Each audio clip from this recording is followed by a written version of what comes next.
We're back. This time we're going to go through my nighttime loadout, all my gear, and then we'll get into the videos and I'll share with you what sounds I like to use, my sequences, and what's been working for me. This is my weapon of choice. Most nights I had Specialized Dynamics out of Arizona put this together. It's a spade composite, chambered in 22 Creedmoor, 1 8 twist, with a Silencer Co. Omega 300 on the end.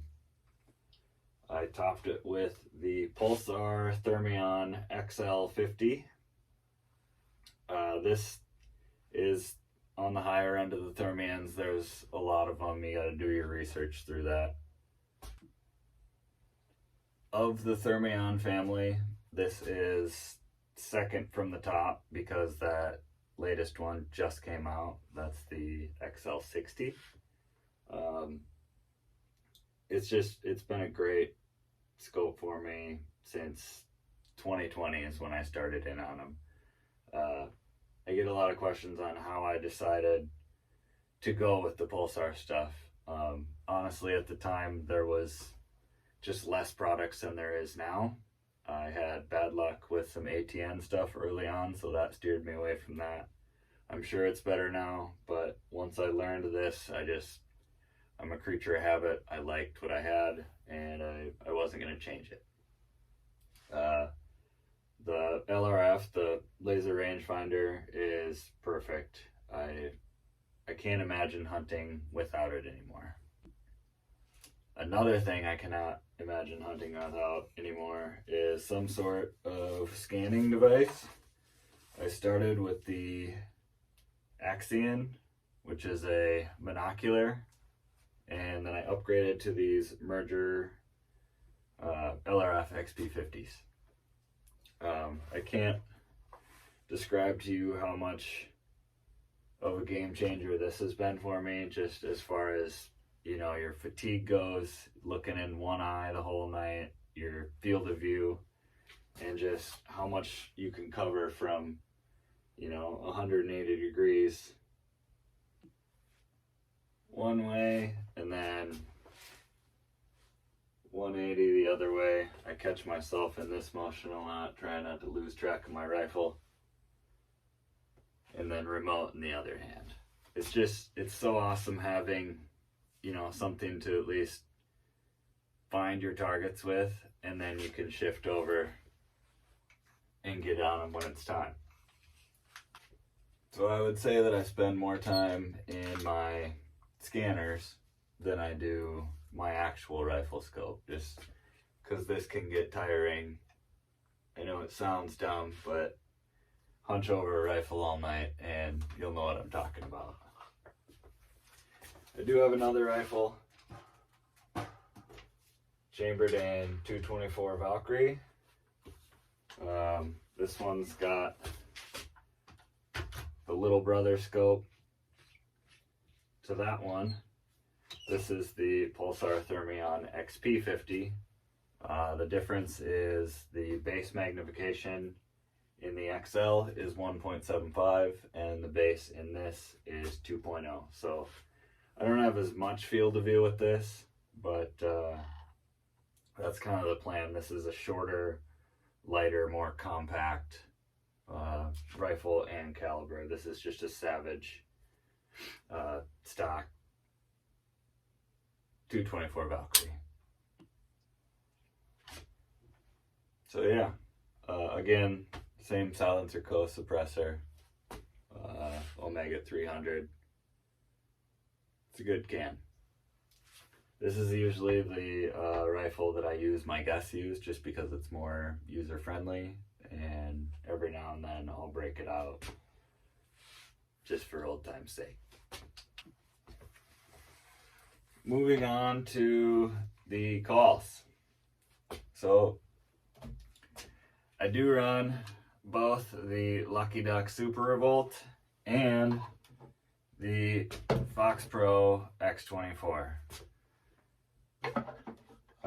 Simply just because I wanted both libraries, and you can't cross.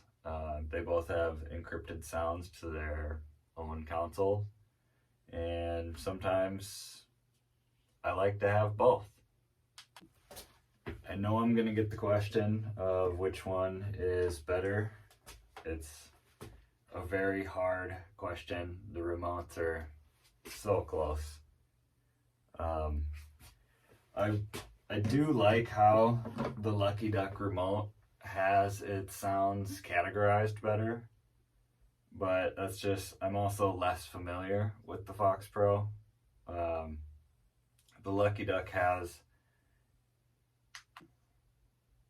its vocals in, split into challenge howls, interrogation howls, breeding fights,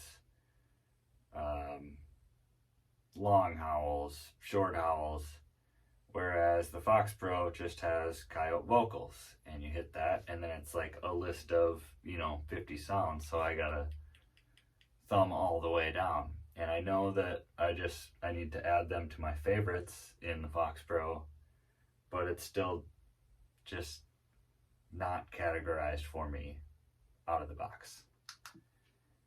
At first I thought that the Lucky Duck sounded way better, like hands down, until I got out away further from the Fox Pro, and then it kind of clicked for me that I was too close to it the first time I heard it. So I'd say they both sound pretty damn good.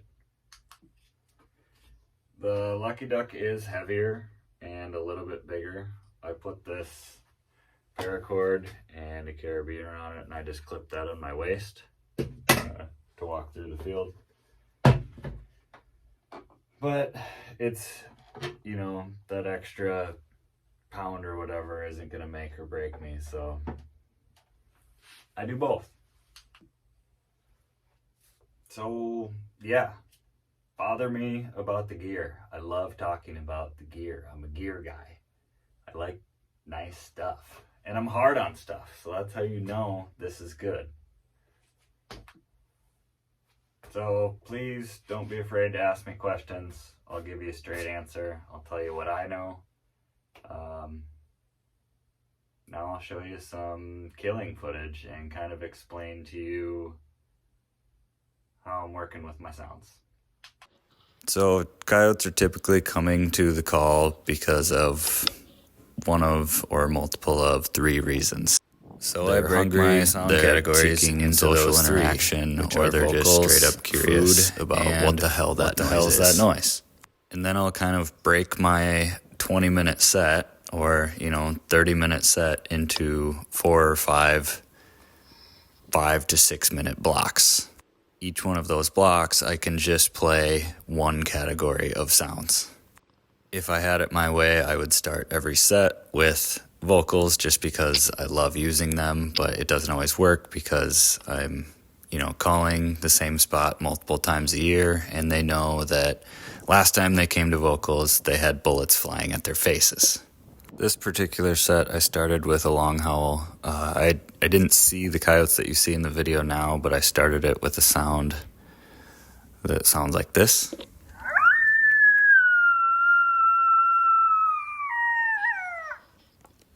So that's basically just to locate them and let them know that, hey, there's another coyote in the area. 2 minutes after I played that, I still hadn't seen anything, so I went to this one called Victor, long howl male.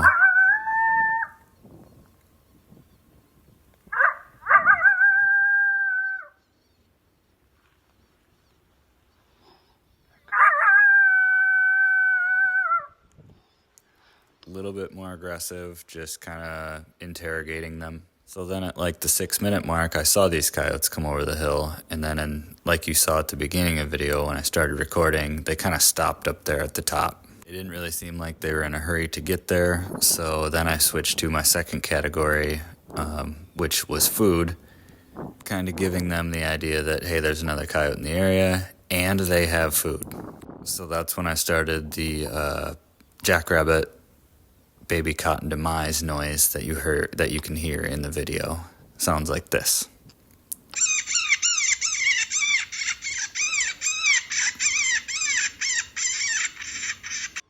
And as soon as I played that, they picked up the pace a little bit. They started coming a little faster.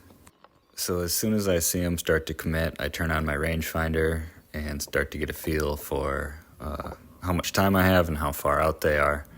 I usually like to shoot them somewhere inside of 100 yards if I can, just for the sake of the footage. And I also start drawing that imaginary line of where my wind is, and I want to kill them before they get to that line. In this particular spot and set, I have the call directly to my left, like 50 yards, and the wind is perfectly left or right, so we're setting good in all categories here. Very rarely do they all three come in at the same time. They kind of trickle in single file like this, but if you watch this lead one, right here, he looks back to just check on his buddies, make sure that they're still coming, and he's like, yep, they're coming. I'm still hungry. Let's get up here and steal this guy's food. Meanwhile, I'm still playing that Jackrabbit Baby Cotton Demise in the background, just letting it run, and he's still hearing it. Typically, the guy on the left takes the left coyote, guy on the right takes the right coyote. In this case, the lead coyote is obviously going to get there way before the other two. So my friend Cyrus and I know this, and we're both focused on that first coyote. A lot of times after you shoot the first one, you can play like a pup distress or a coyote fight and try to get him to come back. So I dumped the lead one, and I didn't have my remote queued up for the dog fight that I wanted, so it takes me forever to switch over to the sound. You'll hear it come on in a second, but you saw that other coyote leave the right side of my screen, and the one in the middle is thinking, well, he's running, so I'm gonna run too. But then he hears the dogs. More often than not, you can actually get him to come back and give you another look, but I can see that this one is looking to that other one that ran off, and if you don't get both of them to come, then you're kind of screwed, so I just decide to try him right here. Classic miss over the back. I think Cyrus tries him right here again too. Yeah. A lot of hair on those coyotes. So we actually walked in on 5 coyotes feeding on a dead cow on this set.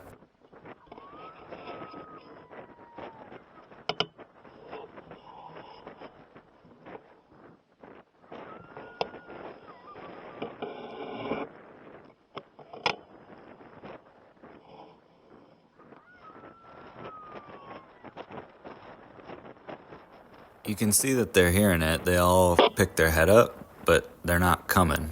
You know, they're not too worried about another coyote being in the area yet. So I switched over to some male challenge barks here in a second, and that's what ultimately got them to come off of their food.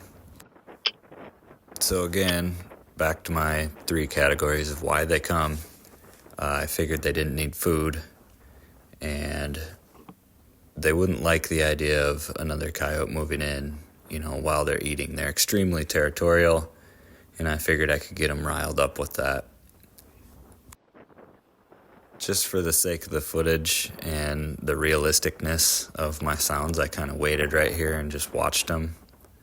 I like to watch their kind of pecking order when it comes to eating on something like this. You can hear we had plenty of wind this night. Wind is basically straight from left to right, and again the call probably 50 yards to my left. Walking in, we had no idea that there was actually a dead animal out there. It just worked out to our advantage. Here come the barks.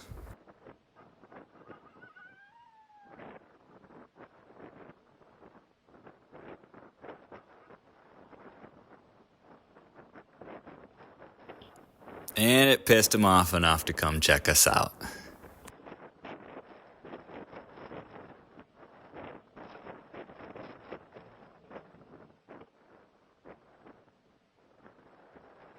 You can't hear us talking here, but we're talking about me taking the one in the rear and my Uncle Dan taking the one in the front. And in hindsight, I wish I would have let these get closer, but we were afraid of losing them down in a ditch that you can't see very well through the thermal. And we were trying to synchronize our shots with our cadence of 1-2 bang. So I tagged that one good enough, and I kind of broke my own rule here that I was shooting at this runner. It was just close enough. I was confident that I could do it, and didn't happen. This is where I should have just turned on the pup distress and tried for another run at him. Like I said, we had just walked in on them eating, so we hadn't really truly called the spot out yet. I figured I'd give them some more noise, so I went with some more challenge barks here after it, and less than a minute later, this one shows up and wants to give us a good look too, and he's coming pretty good until he smells this blood trail of the first one that I shot, and he wants to figure out what that is. And then Matt shoots and misses him here, and I redeem myself. So we got a second one to come in on that, and ended up getting a double. Same set, couldn't have been more than 2 minutes. This one showed up. Got that one too. So keep calling even after you shoot 1 or 2 or 3. They come back. We did end up getting another one on this set, and I tried recording it with my binos, but didn't hit record. So in the sequence, in general, just make it like a realistic scenario. You know, that first block, the coyote shows up, and they hear him. You know, maybe they're talking back and forth. Then that coyote catches food and starts to eat it. Then maybe another set of coyotes shows up and, you know, challenges that other one for the food, and they start to fight. Be patient. Let there be time between sounds. I think that keeps them curious, and just it's more realistic. And then towards the end, if you're not seeing anything, then you can switch over to the category of what the hell is that sound. You know, you can play the raccoon coyote fights, the fox distress, whatever it is. This set, I started with the vocals again. I went long howl, 2 minutes, interrogation howl, 2 minutes, let it go quiet, 2 minutes, and then I saw these two bebopping up there and switched to that baby cotton demise again. It seemed to work out on them. They worked in perfectly. It didn't seem like they cared about the wind that we had going here, left to right. This is one of those rare occasions where he just runs straight at the call, which is cool. But they came in at such different speeds, and all that second coyote left was his head poking up here. I didn't want this one to overrun us, so I stopped him. And Cyrus laced that one. This one happened so quick, I didn't have my remote queued up for a pup distress or a pup fight, so I tried to bark and howl at him myself. It didn't seem to work. I'd say 50% of the time you can at least get him to stop there. Again, make the sound scenario realistic. Whether you start with vocals or distress, stick in that category for the first 5-6 minutes. Then, whether you see something or not, switch to the next one.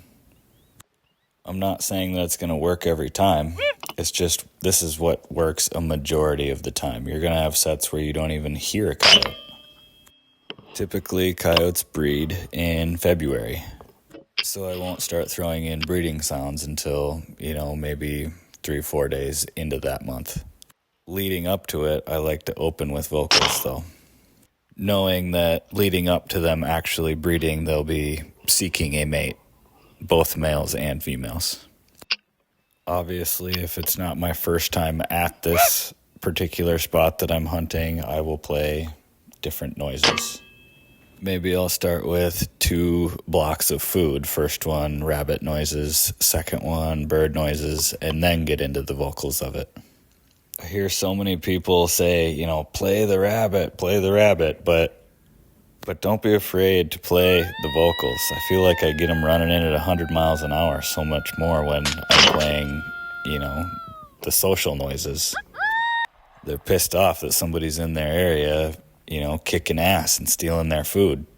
I'll put a few sequences on the whiteboard here at the end and stop it for you.